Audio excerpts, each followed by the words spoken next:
অসৎ মানুষ চালাক হতে পারে, তাই বলে কি তার বুদ্ধি শুনতে হবে? একটি গল্প বলি শুনুন। একটা সহজ সরল কাক নদীর ধারে একটি শামুকটা ভেঙে খেতে পারছিল না। তাই সে চিন্তায় পড়ে গেল, শামুকটা কিভাবে ভেঙে খাবে। একটি চালাক কাক উড়ে এসে বলল, তুমি এটাকে নিয়ে অনেক উপরে চলে যাও আর সেখান থেকে ফেলে দাও, তখন ভেঙে যাবে আর তুমি সহজে সেটা খেতে পারবে।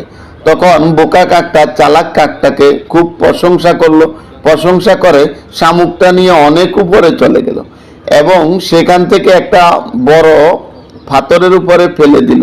তখন শামুকটা ভেঙে গেল আর বোকা কাক অনেক উপর থেকে আস্তে আস্তে চালাক কাকটা শামুকটা খেয়ে ফেলল।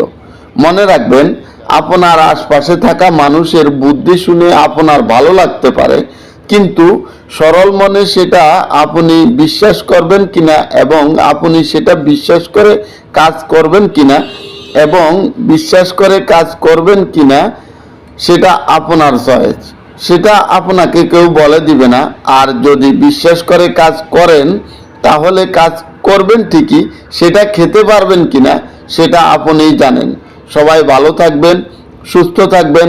আসসালামু আলাইকুম।